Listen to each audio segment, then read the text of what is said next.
پورا set up صحیح کرنا ہے. یہ بات آپ سمجھ رہے ہیں؟ اب سارا نیچے کیچڑ ہو, اس میں تم گلاب کا پھول رکھ دو. گلاب کے پھول کی خوشبو پر کسی کو اعتراض نہیں ہے, گلاب کے پھول کے نظام پر کسی کو اعتراض نہیں ہے, گلاب کے پھول کی خوبصورتی پر کسی کو اعتراض نہیں ہے. اعتراض یہ ہے کہ گلاب کا پھول بھی چند دن گلاب کا پھول نہیں رہے گا, کیونکہ جس پہ اوپر تم نے جا کے رکھ دیا ہے وہ سارا گند ہے. اس لیے میں اس نقطہ نظر سے کہہ رہا ہوں. یہ بات آپ سمجھ میں آئی؟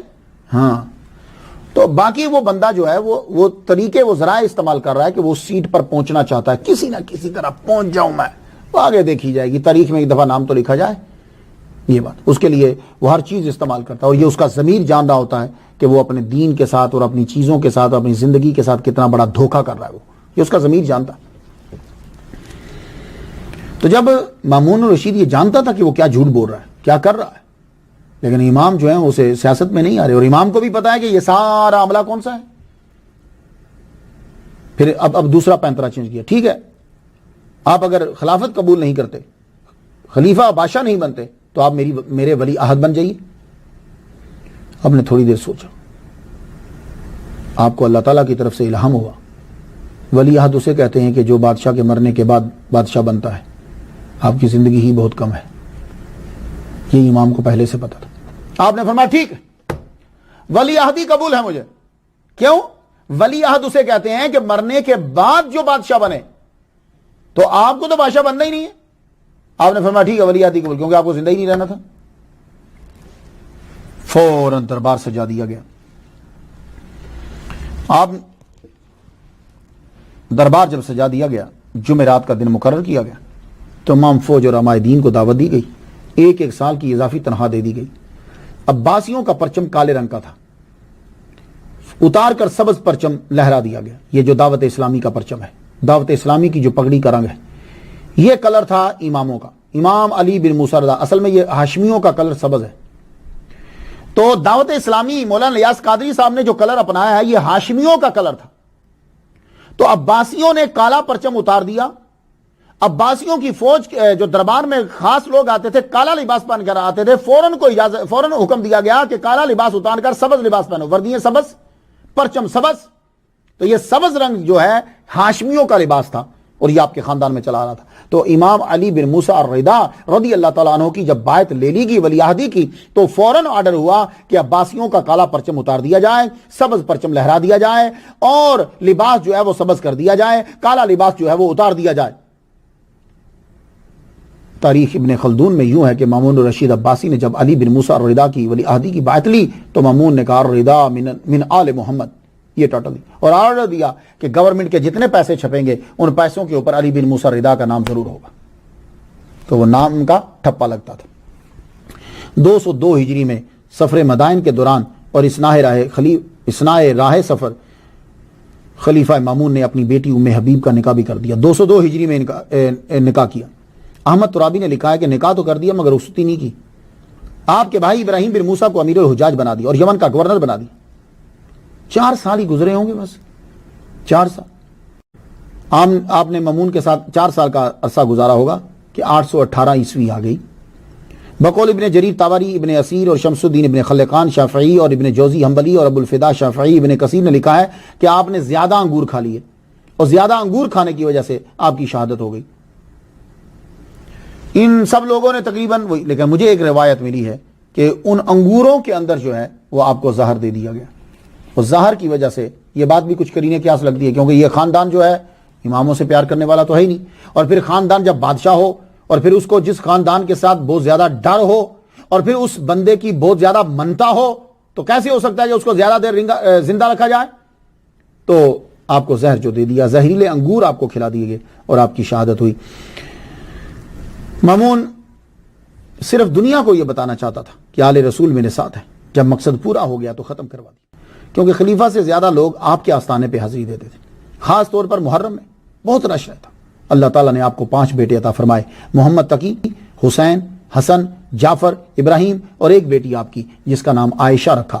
جس وقت مامون الرشید طوس میں پہنچا تو امام علی بن موسیٰ الرضا رضی اللہ تعالیٰ عنہ کا وصال ہو گیا. تو اس میں اب جس کا نام